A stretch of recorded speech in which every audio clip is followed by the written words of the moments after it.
وہ عبادت جس کو اللہ تعالیٰ پسند کرتا ہے، وہ عبادت کہ جسے چھوڑ دیا جائے تو اللہ تعالیٰ ناراض ہوتا ہے۔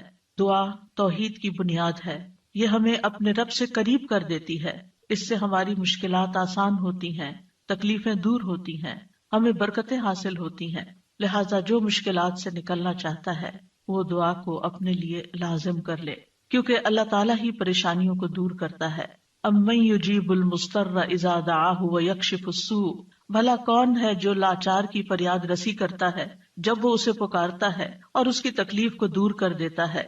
تو جو شخص بھی مشکلات سے، پریشانیوں سے نجات چاہتا ہے، اس کے لیے ضروری ہے کہ وہ دعا کو لازم کر لے، کیونکہ اللہ تعالیٰ ہی پریشانیاں دور کرتا ہے۔ اللہ تعالیٰ کے علاوہ کوئی نہیں جو پریشانی دور کر سکے۔ وقتی طور پر کوئی آپ کو دلاسا دے دے گا، کوئی آپ کی ہمت افزائی کر دے گا، کوئی آپ کا دکھ بانٹ لے گا، لیکن آپ کی مشکل صرف اور صرف اللہ تعالیٰ ہی حل کر سکتا ہے۔ وَإِن يَمْسَسْكَ اللَّهُ بِضُرٍّ فَلَا كَاشِفَ لَهُ إِلَّا هُ وَإِن يَمْسَسْكَ بِخَيْرٍ فَهُوَ عَلَى كُلِّ شَيْءٍ قَدِيرٌ، اگر اللہ تجھے کوئی تکلیف پہنچائے تو اس کے سوا اسے کوئی دور کرنے والا نہیں، اور اگر وہ تجھے کوئی بھلائی پہنچائے تو وہ ہر چیز پر پوری طرح قادر ہے۔ ہم دیکھتے ہیں کہ عام طور پر لوگ مشکل وقت میں اللہ تعالیٰ کے سوا سب کو بھول جاتے ہیں، آخر میں انسان صرف اللہ ہی کو یاد کرتا ہے، اور یہ صرف مسلمان کے ساتھ ہی نہیں، نان مسلمز کے ساتھ، شرک کرنے والوں کے ساتھ، الحاد کا رستہ اختیار کرنے والوں کے ساتھ بھی یہی معاملہ ہے۔ اور اس میں ہم دیکھتے ہیں کہ ایک مرتبہ جب اکرمہ بن ابی جہل نبی صلی اللہ علیہ وسلم سے بھاگ کر کشتی پر سوار ہو گئے، مکہ سے بھاگ گئے اور پھر جزیرۃ العرب چھوڑنا چاہا، اور جس کشتی پر بیٹھے وہ سمندر کے بیچ میں جا کر ڈوبنے لگی، تو کشتی کے مالکوں نے کہا کہ لوگوں اخلاص کے ساتھ دعا کرو۔ اخلاص کا مطلب یہ ہے کہ بتوں کو بھول جاؤ اور صرف اللہ سے دعا کرو، اس لیے کہ اس کے ڈوبنے کو صرف اللہ ہی بچا سکتا ہے۔ تو اس وقت چونک اٹھے کہ اسی چیز کی دعوت تو ہمیں محمد صلی اللہ علیہ وسلم دے رہے ہیں۔ اس وقت انہوں نے عہد کیا کہ اگر آج اے رب تو مجھے بچا لے گا تو پہلا کام میں یہ کروں گا کہ میں محمد صلی اللہ علیہ وسلم کے ہاتھ میں اپنا ہاتھ دے دوں گا، میں اسلام قبول کر لوں گا۔ اور پھر آپ جانتے ہیں کہ اکرمہ بن ابی جہل نے کس اخلاص کے ساتھ اسلام قبول کیا، تو دعا کی قبولیت ہی ان کے اسلام کا ایک ذریعہ بنی۔ اور دعا کرنے کی 3 صورتیں ہیں۔ ایک تو یہ کہ اللہ تعالیٰ کی توحید بیان کرنا، جس میں انسان کہتا ہے یا اللہ لا الہ الا اللہ لا الہ الا انت سبحانک انی کنت من الظالمین، یہ دعا کا ایک طریقہ ہے۔ یہاں آپ صرف اللہ تعالیٰ کی توحید بیان کر رہے ہیں، اپنی کوتاہیوں کا اعتراف کر رہے ہیں۔ پھر اسی طرح آپ کہتے ہیں ربنا، اے ہمارے رب، یہاں بھی آپ اپنے رب کو رب کہہ کے پکار رہے ہیں، گویا اللہ تعالیٰ کی تعریف کر رہے ہیں۔ اور پھر دوسرا طریقہ یہ ہے کہ اللہ تعالیٰ سے انسان صرف بخشش کا سوال کرتا رہے اور رحمت کا سوال کرتا رہے، جیسے استغفر اللہ استغفر اللہ استغفر اللہ، کیونکہ اگر آپ کی بخشش ہو گئی تو آپ کے راستے میں جتنی بھی مشکلات ہیں وہ خود بخود حل ہونا شروع ہو جائیں گی۔ یعنی آپ کو اس وقت کہنے کی ضرورت نہیں ہوگی کہ یار اب مجھے یہ چاہیے مجھے وہ چاہیے، آپ صرف یہ کہتے ہیں کہ اللہ وہ گناہ جو میرے اور تیرے بیچ میں حائل ہو گئے ہیں، جو تیری رحمت تک مجھے پہنچنے نہیں دے رہے، یا رب تو ان کو دور کر دے، تو مجھے معاف کر دے۔ اور یہ چیز انسان کی مشکلات دور کرنے کا ذریعہ بن جاتی ہے اور اس کی حاجات پوری ہونے کا ذریعہ بن جاتی ہے، جو بھی اس کی زندگی میں کوئی حاجت اور ضرورت ہوتی ہے۔ اسی طرح کبھی آپ اللہ سے صرف رحمت کا سوال کر رہے ہوتے ہیں، یا حی یا قیوم برحمتک استغیث، صرف رحمت مانگ رہے ہوتے ہیں، کیونکہ اگر اللہ سبحانہ وتعالیٰ کی رحمت آ جائے تو ساری مشکلات ہی آسان ہو جائیں، پھر تو کوئی غم ہی نہ رہے، کوئی پریشانی ہی نہ رہے۔ اور تیسرا طریقہ ہے کہ انسان اللہ تعالیٰ سے اپنی دنیاوی حاجات مانگے یا آخرت کی ضروریات مانگے، جیسے اے اللہ مجھے مال دے، اے اللہ مجھے اولاد دے، اے اللہ مجھے گھر دے، اے اللہ مجھے گاڑی دے۔ اور صحابہ اتنی چھوٹی چھوٹی چیزیں میں مانگتے تھے، جیسے جوتی کا تسمہ اگر ٹوٹ گیا تو بھی اللہ سے مانگتے تھے، چھوٹی سے چھوٹی ضرورت سے لے کے بڑی سے بڑی ضرورت تک براہ راست اللہ تعالیٰ سے مانگی جا سکتی، اور اس میں کوئی عیب کی بات نہیں، کوئی گناہ کی بات نہیں۔ وہ آپ کا رب ہے، وہ سب سے زیادہ آپ کا خیر خواہ ہے، لہٰذا آپ اس سے نہیں مانگیں گے تو کس سے مانگیں گے؟ اور وہ جو سب کچھ دینے پہ قادر ہے، اس سے نہیں مانگیں گے تو کس سے مانگیں گے؟ لہٰذا اس کو پکارتے رہنا چاہیے۔ تو نمبر 1 طریقہ صرف اللہ کی توحید بیان کرنا، اللہ کی تعریف کرتے رہنا. عرفہ کے دن کی سب سے بہترین دعا کیا ہے؟ لا الہ الا اللہ وحدہ لا شریک لہ لہ الملک ولہ الحمد وہو علی کل شیء قدیر. اس میں کیا مانگا آپ نے؟ کچھ بھی نہیں. آپ نے صرف اللہ کی توحید بیان کی ہے، لا الہ الا اللہ کہا ہے، وحدہ کہا ہے، لا شریک لہ کہا ہے، اپنے آپ کو اللہ کے لیے خالص کیا ہے. یہ دعا ہے. اور پھر دوسرا یہ کہ استغفار اور رحمت کی دعا.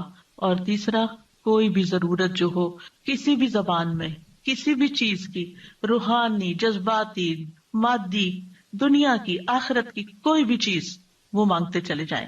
ہم دیکھتے ہیں کہ انبیاء علیہم السلام اپنی حاجات اللہ تعالیٰ کے سامنے رکھتے تھے، مشکل وقت میں اللہ تعالیٰ کی طرف رجوع کیا کرتے تھے. کانوا اذا فزعوا الی الصلاۃ، یہ حدیث ہے مسند احمد کی، کہ انبیاء پر جب بھی کوئی پریشانی آتی تو وہ نماز کی طرف متوجہ ہو جاتے تھے، نماز پڑھنے لگتے تھے. اور کل ہم نے پڑھا تھا کہ دعا کی دو بڑی قسمیں ہیں، دعائے عبادت اور دعائے مسئلہ. کہ عبادت بھی بذات خود دعا ہے، دعائے حال ہے، یعنی ہم ایسی حالت میں ہیں، ایسی عبادت میں ہیں کہ جو اللہ کی رحمت کو ہماری طرف متوجہ کر رہی ہے. انسان سب سے زیادہ اللہ کے قریب کہاں ہوتا ہے؟ سجدے کی حالت میں، اقرب الیہ. لہذا خوب وہاں دعا کرنی چاہیے. تو نماز بذات خود پریئر ہے، اس کو کہتے بھی پریئر ہے. جو صلاۃ کا معنی بھی دعا ہے، تو وہ تو دعا کا مجموعہ ہے. اسی لیے وَاسْتَعِینُوا بِالصَّبْرِ وَالصَّلَاةِ، جب انسان پر کوئی مشکل آئے تو فوراً نماز کی طرف جائے اور نماز پڑھ کر اللہ تعالیٰ سے دعا بھی کرے. اور بذات خود اگر نوافل پہ نوافل بھی پڑھ رہا ہے یا طویل قیام کر رہا ہے، طویل سجدہ کر رہا ہے، تو یہ بھی ایک طرح سے دعا یا عبادت ہی کی حالت میں ہے. انبیاء علیہ السلام کی دعائیں کیوں قبول ہوئی؟ ہم ایک کے بعد ایک پیغمبر کے بارے میں قرآن مجید میں پڑھتے ہیں اور ہر پیغمبر کی دعا کے بارے میں پڑھتے ہیں کہ وہ قبول ہو گئی. کیوں؟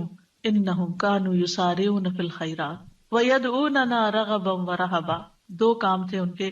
ایک تو یہ کہ وہ نیکی کے کاموں میں بہت جلدی کرتے تھے، یسارعون فی الخیرات. تو دعاؤں کی قبولیت کے لیے کیا ہے؟ نیکیوں میں جلدی کریں، نیکیوں میں دوڑ لگائیں، نیکیوں میں آگے بڑھیں. وَيَدْعُونَنَا رَغَبًا وَرَهَبًا، اور وہ ہمیں پکارتے تھے رغبت کے ساتھ بھی اور رہبت کے ساتھ بھی، امید کے ساتھ بھی اور خوف کے ساتھ بھی. تو انسان کو اپنے رب کو امید اور خوف دونوں طریقوں سے پکارنا چاہیے. تو ہم دیکھتے ہیں کہ آدم علیہ السلام پر جب پریشانی آئی، شیطان کے کہنے میں وہ آ گئے اور پھر انہوں نے دعا کی، ربنا ظلمنا انفسنا وان لم تغفر لنا وترحمنا لنکونن من الخاسرین، کہ اے ہمارے رب، ہم نے اپنی جانوں پر ظلم کیا، اگر تو نے ہمیں نہ بخشا، ہم پر رحم نہ کیا، تو ضرور ہم خسارہ پانے والوں میں سے ہو جائیں گے. تو کیا ہوا؟ اللہ تعالیٰ نے دعا قبول کی. فَتَلَقَّى آدَمُ مِن رَبِّهِ كَلِمَاتٍ فَتَابَ عَلَيْهِ إِنَّهُ هُوَ التَّوَّابُ الرَّحِيمُ. اللہ سبحانہ وتعالیٰ نے آدم علیہ السلام کی توبہ قبول کر لی. نوح علیہ السلام کی قوم نے ان کے ساتھ بہت برا سلوک کیا. كَذَّبَتْ قَبْلَهُمْ قَوْمُ نُوحٍ فَكَذَّبُوا عَبْدَنَا وَقَالُوا مَجْنُونٌ وَازْدُجِرَ فَدَعَا رَبَّهُ أَنِّي مَغْلُوبٌ فَانتَصِرْ. ان سے پہلے قوم نوح نے بھی جھٹلایا تھا، بس انہوں نے ہمارے بندے کو جھٹلا دیا اور کہنے لگے یہ مجنون ہے، اور وہ بری طرح جھڑک دیا گیا. یعنی قوم کے اوباش قسم کے لوگ ان کے ساتھ ڈانٹ ڈپٹ بھی کرتے تھے. اور بعض روایات میں آتا ہے کہ انہوں نے ان کو اتنا مارا کہ بے ہوش کر دیا. تو انہوں نے اپنے رب کو پکارا، انی مغلوب، رب میں مغلوب ہو گیا ہوں، میرا ان پہ کوئی بس نہیں چلتا، میں ان کے ساتھ ہر طریقہ آزما چکا ہوں، یہ نہیں مانتے، بس تو میری مدد کر. کیا ہوا؟ اللہ تعالیٰ فرماتے ہیں وَنُوحًا اذ نادى من قبل فاستجبنا له فنجيناه واهله من الكرب العظيم. اور نوح کو بھی جب اس نے اس سے پہلے پکارا تو ہم نے اس کی دعا قبول کر لی، پھر اسے اور اس کے گھر والوں کو بہت بڑی گھبراہٹ سے بچا لیا. وَلَقَدْ نَادَانَا نُوحٌ فَلَنِعْمَ الْمُجِيبُونَ، اور بلا شبہ یقیناً نوح نے ہمیں پکارا تو یقیناً ہم بہت اچھے قبول کرنے والے ہیں. اللہ تعالیٰ نے ان کی دعا قبول کر لی اور پوری قوم کو ڈبو دیا سوائے ایمان والوں کے، اور اپنے بندے کا بدلہ لے لیا. یونس علیہ السلام کی مثال ہمارے سامنے ہے کہ جب اپنی قوم سے ناراض ہو کر، غضبناک ہو کر چلے گئے تھے، چلتے چلتے سمندر تک، سمندر سے کشتی میں، کشتی سے مچھلی کے پیٹ میں، اور مچھلی چلی گئی سمندر کی تہہ میں، اندھیروں پر اندھیرے. فنادا فی الظلمات اللہ الہ الا انت سبحانک انی کنت من الظالمین. تو اس نے اندھیروں میں پکارا، تیرے سوا کوئی معبود نہیں، تو پاک ہے، یقیناً میں ظلم کرنے والوں میں سے ہوں۔ تو ہم نے اس کی دعا قبول کر لی اور اسے غم سے نجات دے دی، اور اسی طرح ہم ایمان والوں کو نجات دیتے ہیں، اوروں کو بھی دیں گے۔ ان ساری مثالوں میں ہمارے لیے سبق ہے۔ ہمارے حالات کتنے بھی تنگ ہوں، ہم کتنی بھی پریشانی میں ہوں، لیکن پیغمبروں سے زیادہ پریشانی ہم پر نہیں آئی۔ بعض جگہوں پر آتا ہے کہ آدم علیہ السلام 300 سال تک یہ دعا کرتے رہے، روتے رہے کہ مجھ سے غلطی ہوئی ہے۔ بالآخر رب نے ان کو کلمات سکھائے اور پھر دعا انہوں نے مانگی اور ان کی نجات ہوئی۔ بعض اوقات آزمائشیں لمبی ہو جاتی ہیں، لیکن ہمیشہ یقین رکھیے کہ رب سنتا ہے، وہ ضرور سنے گا، وہ کبھی بھی مجھے محروم نہیں کرے گا۔ لم اکم بدعائک رب شقیہ، تجھ سے مانگ کر اے رب میں کبھی بھی نامراد نہیں ہوا، تو ضرور سننے والا ہے۔ پھر ایوب علیہ السلام 18 سال تک ایک بیماری میں مبتلا رہے ہیں۔ وَأَيُّوبَ إِذْ نَادَى رَبَّهُ أَنِّي مَسَّنِيَ الضُّرُّ وَأَنْتَ أَرْحَمُ الرَّاحِمِينَ فَاسْتَجَبْنَا لَهُ فَكَشَفْنَا مَا بِهِ مِنْ ضُرٍّ وَآتَيْنَاهُ أَهْلَهُ وَمِثْلَهُمْ مَعَهُمْ رَحْمَةً مِّنْ عِنْدِنَا وَذِكْرَىٰ لِلْعَابِدِينَ۔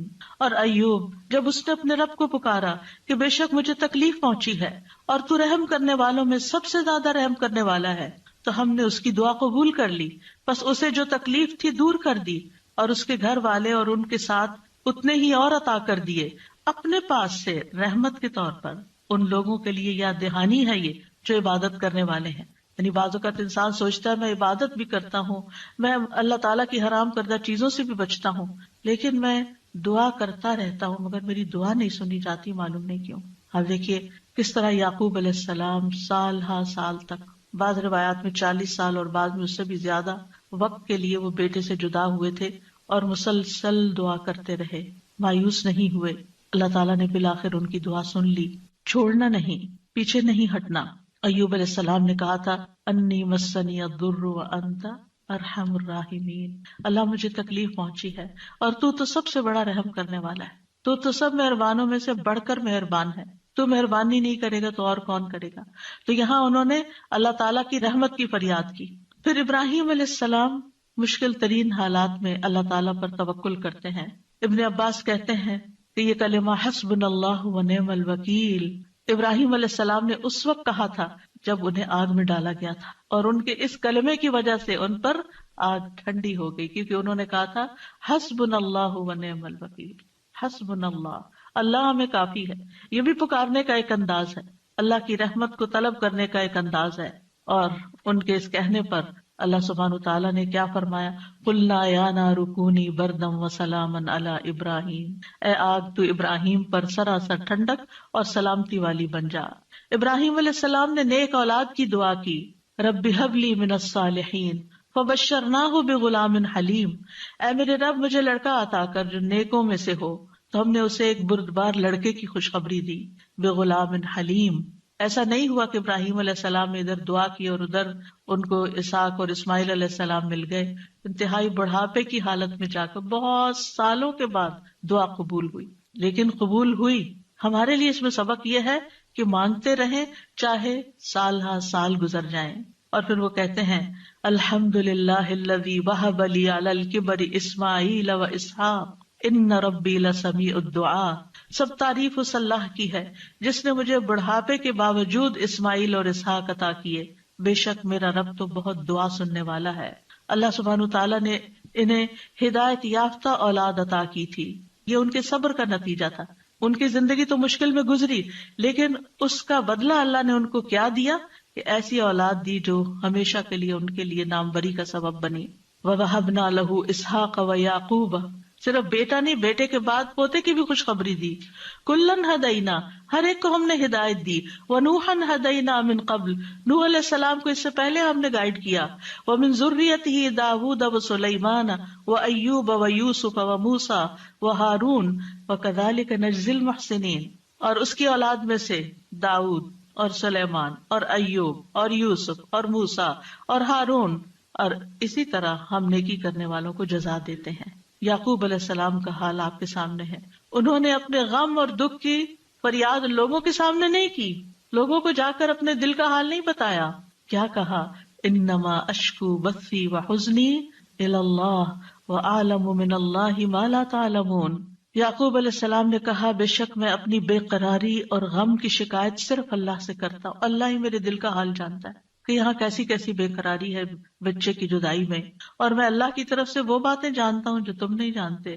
بہت کچھ جاننے کے باوجود انہیں یہ نہیں پتا تھا کہ بیٹا مصر میں ہے، اللہ نے نہیں بتایا۔ وہ کہہ سکتے تھے نا اللہ تعالیٰ مجھے بتا دیں وہ کہاں ہے، آپ تو جانتے ہیں آپ مجھے بھی بتا دیں، لیکن اللہ سبحانہ تعالیٰ نے اس کا بھی ایک وقت رکھا تھا۔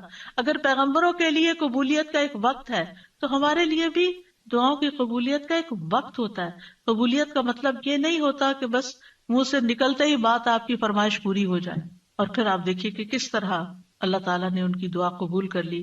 اور پھر ہم دیکھتے ہیں کہ یوسف علیہ السلام کی مثال، انہوں نے تو اپنے لیے ایک انوکھی ہی دعا مانگی، قال رب السجن احب الی، قید خانے میں جانے کی دعا کی تاکہ ان عورتوں کا قید اور مکر جو ہے وہ ان سے دور ہو جائے۔ فاستجاب له ربه فصرف عنه کیدہن، رب نے اس کی دعا قبول کر لی اور ان عورتوں کا مکر فریب حضرت یوسف سے ہٹا دیا۔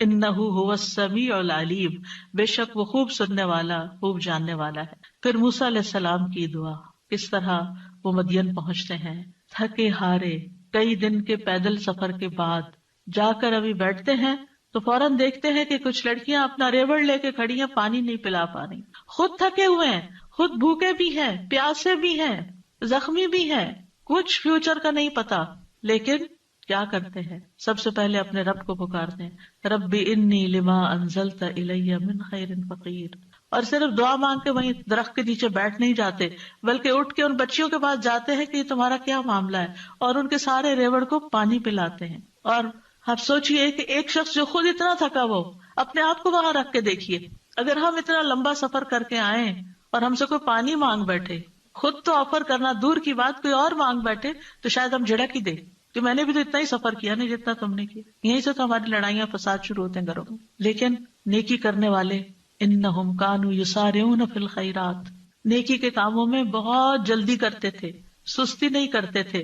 ضرورت مند کو دیکھا، پہچان لیا، اٹھے، نیکی کی، اور ابھی واپس آ کے بیٹھے ہی تھے کہ اللہ سبحانہ تعالیٰ کی طرف سے ہر چیز کی بشارت آ گئی، اور وہ بچی واپس آئی اور پھر گھر لے کر گئی، کھانے پینے کا بھی انتظام ہو گیا، شادی کا بھی انتظام ہو گیا، ٹھکانے کا بھی انتظام ہو گیا، اور اچھی صالح نیک کمپنی کا بھی۔ جب آپ کسی اجنبی ملک میں جاتے ہیں تو آپ کو نہیں پتا ہوتا کہ آپ کو کیسے دوست ملیں گے، آپ کے نیبرز کون سے ہوں گے، آپ کا تعلق کن لوگوں سے ہوگا، لیکن یہ اللہ کی کتنی بڑی رحمت تھی کہ اللہ تعالیٰ نے انہیں ایک نیک صالح انسان کے ساتھ جوڑ دیا کہ اس کی بیٹی کی شادی حضرت موسیٰ علیہ السلام سے ہو گئی اور ان کے درمیان ایک رشتہ قائم ہو گیا۔ یہ بھی سراسر اللہ کی رحمت تھی۔ اللہ تعالیٰ نے ان کی دعا قبول کی۔ موسیٰ علیہ السلام نے ہر مشکل مرحلے میں اللہ تعالیٰ کو ہی پکارا۔ فرعون کے دربار میں جانے لگتے ہیں تو کیا پڑھتے ہیں؟ رب اشرح لی صدری ویسر لی امری واحلل عقدۃ من لسانی یفقہوا قولی واجعل لی وزیرا من اہلی ہارون اخی۔ رب اشرح لی کے علاوہ کہ جو کام کرنے جا رہا ہوں یا اللہ اس کے لیے میرا دل کھول دے، میرا کام آسان کر دے، میری زبان کی گرہ کھول دے، یعنی میرے بولنے میں سلاست ہو جائے، اور اس طرح کی کمیونیکیشنوں کے لوگ میری بات سمجھ جائیں، ان کو میری بات سمجھ آ جائے تاکہ وہ مقصد پورا ہو جائے، اور میرے گھر والوں میں سے ایک میرا مددگار بنا دے۔ اللہ تعالیٰ نے ہارون علیہ السلام کو نبی بنا کر ان کا مددگار بنا دیا۔ زکریا علیہ السلام کی مثال، مایوس نہیں ہے، سال ہر سال تک اولاد کی دعا کرتے، انتہائی بڑھاپے میں بھی۔ وَزَكَرِيَّا إِذْ نَادَىٰ رَبَّهُ رَبِّ لَا تَذَرْنِي فَرْدًا وَأَنْتَ خَيْرُ الْوَارِثِينَ، اور زکریا کو جب اس نے اپنے رب کو پکارا، اے میرے رب مجھے اکیلا نہ چھوڑ، اور تو سب وارثوں سے بہتر ہے، تو ہم نے اس کی دعا قبول کر لی۔ فَاسْتَجَبْنَا لَهُ وَوَهَبْنَا لَهُ يَحْيَىٰ، اور ہم نے اس کو یحییٰ عطا کیا، وَأَصْلَحْنَا لَهُ زَوْجَهُ، اور اس کی بیوی کو اس کے لیے درست کر دیا۔ یعنی بعض اوقات ہم سوچتے ہیں کہ انفرٹیلٹی کا پرابلم ہے، بچہ ہو ہی نہیں سکتا، اللہ تعالیٰ سب کچھ کر سکتا ہے، اللہ تعالیٰ وہ بھی ٹھیک کر سکتا ہے، کیونکہ ان اللہ علی کل شیء قدیر، اللہ تعالیٰ ہر چیز پر قدرت رکھتا ہے۔ اس لیے مایوسی کس بات کی؟ اللہ کے بندے کبھی بھی مایوس نہیں ہوتے، ہاں مانگنے سے کبھی نہیں تھکتے، مانگتے رہتے ہیں کہ اللہ تعالیٰ سبب کے ساتھ بھی دیتا ہے اور بغیر سبب کے بھی دیتا ہے، اس کے لیے کیا مشکل ہے۔ پھر نبی صلی اللہ علیہ وسلم کس طرح دعا کرتے ہیں، استستغیثون ربکم فاستجاب لکم انی ممدکم بألف من الملائکۃ مردفین۔ جب تم اپنے رب سے مدد مانگ رہے تھے تو اس نے تمہاری دعا قبول کر لی کہ بے شک میں 1000 فرشتوں کے ساتھ تمہاری مدد کرنے والا ہوں جو ایک دوسرے کے پیچھے آنے والے ہیں. کس طرح نبی صلی اللہ علیہ وسلم بدر کے میدان میں فریادیں کر رہے تھے، اپنے رب کو پکار رہے تھے. دیر اینڈ دن خوشخبری آ گئی کہ فرشتوں سے مدد کی جائے گی. انبیاء علیہ السلام کے علاوہ ہم دیکھتے ہیں کہ دیگر افراد بھی جنہوں نے اللہ تعالیٰ سے دعا کی، اللہ سبحانہ تعالیٰ نے ان کی دعا سن لی. سورۃ المؤمن میں جو مرد مومن ہے، جو فرعون کے دربار میں سے ہی ایک شخص اٹھتا ہے اور پھر وہ لوگوں کو نصیحت کرتا ہے اور کیا کہتا ہے، فَسَتَذْكُرُونَ مَا أَقُولُ لَكُمْ وَأُفَوِّضُ أَمْرِي إِلَى اللَّهِ إِنَّ اللَّهَ بَصِيرٌ بِالْعِبَادِ. فرعون کے دربار میں ایک شخص کا اٹھ کر لوگوں کو سمجھانا، فرعون کو سمجھانا، خوب نصیحتیں کرنا، کھلم کھلا موسیٰ علیہ السلام پر ایمان لانا، یہ بہت بڑی بغاوت تھی اور بہت بڑا نقصان ہو سکتا تھا. لیکن اس مرد مومن نے کیا کہا، افوض امری الی اللہ، میں اپنا معاملہ اللہ کے سپرد کرتا ہوں. کیا ہوا پھر، فوقاہ اللہ سیئات ما مکروا وحاق بآل فرعون سوء العذاب، اللہ نے اسے ان کی بری چالوں سے بچا لیا جو انہوں نے تدبیریں کی تھی، ان سے نجات دی، اور آل فرعون کو برے عذاب نے گھیر لیا. اللہ نے اپنے بندے کو بچا لیا اور پوری قوم کو ڈبو دیا. پھر اسی طرح کچھ واقعات احادیث میں آتے ہیں، جیسے غار والوں کا قصہ ہے، کس طرح اللہ سبحانہ تعالیٰ نے ان کی دعائیں سنی اور صرف دعاؤں کے نتیجے میں غار کے دروازے سے پتھر ہٹ گیا اور وہ باہر نکل آئے. پھر اسی طرح ایک اور بچے کا واقعہ ملتا ہے جسے بادشاہ نے جادوگر کے پاس جادو سیکھنے کے لیے بھیجا، تو اس نے جادو سیکھنے کی بجائے الٹا اللہ تعالیٰ کی پہچان کا علم کسی سے حاصل کر لیا راستے میں. جب بادشاہ کو پتا چلا تو بہت ناراض ہوا اور غصے میں آ کر اس نے کہا کہ اس بچے کو فلاں پہاڑ پہ لے جاؤ اور اسے پہاڑ کی چوٹی سے گرا دو تاکہ یہ ہلاک ہو جائے، اور اگر یہ اپنے دین سے پھر جائے تو اسے چھوڑ دینا، انکار کرے تو نیچے پھینک دینا. بادشاہ کے جو ساتھی تھے وہ لڑکے کو پہاڑ کی چوٹی پر لے گئے. اس لڑکے نے ایک دعا مانگی، اللہم اکفنیہم بما شئت، اللہم اکفنیہم بما شئت، اے اللہ جس طرح تو چاہے تو مجھے ان کے مقابلے میں کافی ہو جا، ان کے مقابلے میں تو میرا ساتھ دے. تو کہتے ہیں پہاڑ پر ایسا زلزلہ آیا کہ جس سے اس کے سارے ساتھی جو لے کے گئے تھے وہ سارے گر گئے، وہ سب الٹے گرے اور وہ لڑکا چلتا ہوا بادشاہ کی طرف دوبارہ آ گیا. بادشاہ نے اس لڑکے سے پوچھا تیرے ساتھیوں کو کیا ہوا؟ لڑکے نے کہا اللہ مجھے ان سے کافی ہو گیا. بادشاہ نے پھر اس لڑکے کو اپنے ساتھیوں کے اور لوگوں کے حوالے کر کے کہا کہ اسے ایک چھوٹی سی کشتی میں بٹھاؤ اور سمندر کے بیچ میں جا کے کشتی الٹ دو، اس کو وہاں پھینک دو، اگر یہ اپنے دین سے پھر جائے تو چھوڑ دینا، انکار کرے پھینک کے آ جانا. بادشاہ کے ساتھی اس لڑکے کو لے کر گئے تو لڑکے نے پھر یہی دعا کی، اللہم اکفنیہم بما شئت، اے اللہ تو جس طرح چاہے مجھے ان سے کافی ہو جا. پھر وہ کشتی بادشاہ کے ساتھیوں سمیت الٹ گئی، سب غرق ہو گئے اور وہ لڑکا چلتا ہوا واپس بادشاہ کے پاس آ گیا. بادشاہ نے اس لڑکے سے کہا تیرے ساتھیوں کا کیا ہوا؟ کہنے لگا اللہ مجھے ان کے مقابلے کے لیے کافی ہو گیا. اور واقعی اللہ ہی کافی ہوتا ہے دشمن سے نمٹنے کے لیے. انسان کے اپنے پاس زور نہیں ہوتا، طاقت نہیں ہوتی، ہم کمزور ہوتے ہیں، لیکن اگر اللہ کی مدد آ جائے تو انسان ہر طرح کی مشکلات پہ قابو پا سکتا ہے. آسیہ علیہ السلام کی مثال ہمارے سامنے ہے کہ کس طرح انہوں نے فرعونیوں سے نجات کے لیے دعا مانگی اور کہا رب ابن لی عندک بیتا فی الجنہ ونجنی من فرعون وعملہ ونجنی من القوم الظالمین. اے میرے رب میرے لیے اپنے پاس جنت میں ایک گھر بنا دے اور مجھے فرعون سے اور اس کے عمل سے نجات دے اور مجھے ظالم قوم سے نجات دے. تو کیا ہوا؟ اللہ تعالیٰ نے ان کی دعا قبول کر لی. ابو ہریرہ کہتے ہیں کہ فرعون نے اپنی بیوی کے دونوں ہاتھوں اور دونوں پاؤں کے لیے 4 میخیں گاڑی، یعنی جیسے وصولی دیتے ہیں نا، تو ہر ہاتھ میں میخ گاڑی اور پاؤں میں بھی. جب وہ فرعونی ان سے جدا ہوتے تو فرشتے ان پہ سایہ کر لیتے.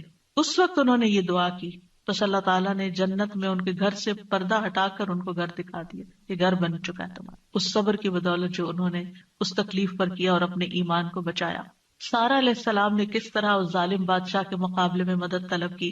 آپ جانتے ہیں کہ ابراہیم علیہ السلام نے سارہ کے ساتھ ہجرت کی تھی اور انہیں لے کر ایک شہر میں پہنچے. جو اس کا بادشاہ تھا وہ بہت ظالم تھا، اور جب اسے پتا چلتا کہ کوئی مسافر ایسا ہے جس کے ساتھ بہت خوبصورت عورت ہے تو وہ اس سے زبردستی چھین لیتا تھا. اسے پتا چلا کہ ابراہیم علیہ السلام اپنے ساتھ ایک ایسی عورت کو لائے ہیں جو عورتوں میں سب سے زیادہ خوبصورت ہے. تو انہوں نے ابراہیم علیہ السلام کو پیغام بھیجا کہ یہ تمہارے ساتھ کون ہے؟ تو انہوں نے کہا کہ یہ میری بہن ہے. پھر سارا کے پاس گئے تو انہوں نے کہا میری بات کو جھٹلانا نہیں، کیونکہ میں نے ان کو بتایا کہ تم میری بہن ہو، اللہ کی قسم اس سرزمین میں میرے اور تمہارے علاوہ دوسرا کوئی مومن نہیں، یعنی ہم ایمان میں بہن بھائی ہیں. تو انہوں نے پھر سارا کو ظالم کے پاس بھیج دیا. بادشاہ سارا کی طرف بڑھنے لگا تو یعنی حضرت سارا نے اٹھ کر وضو کیا، نماز پڑھنے لگی اور یہ دعا کی، اللہم ان کنت آمنت بک و برسولک و احسنت فرجی الا علی زوجی فلا تسلط علی الکافر. اے اللہ اگر میں تجھ پر اور تیرے رسول پر ایمان لائی ہوں اور میں نے اپنی شرمگاہ کو اپنے شوہر کے سوا محفوظ رکھا ہے تو اس کافر کو میرے اوپر مسلط نہ ہونے دے. اس پر بادشاہ کا سانس گلے میں پھنس گیا اور گر کر ایڑیاں رگڑنے لگا اور حضرت سارا کو نجات مل گئی. نہ صرف ایک نجات ملی بلکہ ان کے ساتھ توفتاً حضرت ہاجر کو بھی ساتھ دیا گیا. خولہ بنت ثعلبہ کی مثال قرآن میں آپ کے سامنے ہے کہ کس طرح ان کے شوہر نے ان سے زہار کیا تو وہ پریشان ہو گئی اور نبی صلی اللہ علیہ وسلم کے پاس آئیں اور تکرار کرنے لگی کہ میرے مسئلے کا کوئی حل بتایا جائے. تو اس پر اللہ سبحانہ وتعالیٰ نے کیا آیات نازل کی، قد سمع اللہ قول التی تجادلک فی زوجہا وتشتکی الی اللہ واللہ یسمع تحاورکما. اللہ نے سن لی اس عورت کی بات جو تم سے اپنے شوہر کی شکایت کر رہی تھی اور اپنے خاوند کے بارے میں جھگڑ رہی تھی اور اللہ کی طرف شکایت کر رہی تھی اور اللہ تم دونوں کی بات سن رہا تھا. تو اللہ سبحانہ وتعالیٰ نے اس عورت کی بات سن لی کا مطلب کیا ہے؟ دعا قبول کر لی، مسئلے کا حل مل گیا. اسی طرح سلف صالحین جو ہیں وہ بھی اللہ کو پکارتے ہیں. امت کے جو نیک لوگ ہیں ان میں سب سے پہلے صحابہ کرام ہیں. وہ سب سے بڑھ کر اللہ تعالیٰ کو جاننے والے تھے، اللہ تعالیٰ کی معرفت رکھتے تھے، وہ اللہ کے رسول کو جاننے والے تھے، وہ دین میں سب سے زیادہ بصیرت رکھتے تھے اور سب سے زیادہ دعا کرنے کے ادب آداب سے واقف تھے کہ کیسے دعا کی جاتی ہے. ہم دیکھتے ہیں کہ عمر بن خطاب رضی اللہ عنہ دعا کے ذریعے اپنے دشمن کے خلاف فتح طلب کرتے تھے اور یہ دعا ان کے لشکروں میں سے عظیم لشکر تھا. کہتے ہیں نا کہ اللہ تعالیٰ کے لشکر ہیں، جیسے سکینت بھی اللہ کے لشکروں میں سے ایک لشکر ہے، تو وہ دعا کو بھی اللہ کا ایک لشکر سمجھتے تھے. وہ اپنے ساتھیوں سے کہا کرتے تھے تم کثرت تعداد کی بنیاد پر فتح نہیں دیے جاتے بلکہ تمہاری مدد آسمان سے کی جاتی ہے.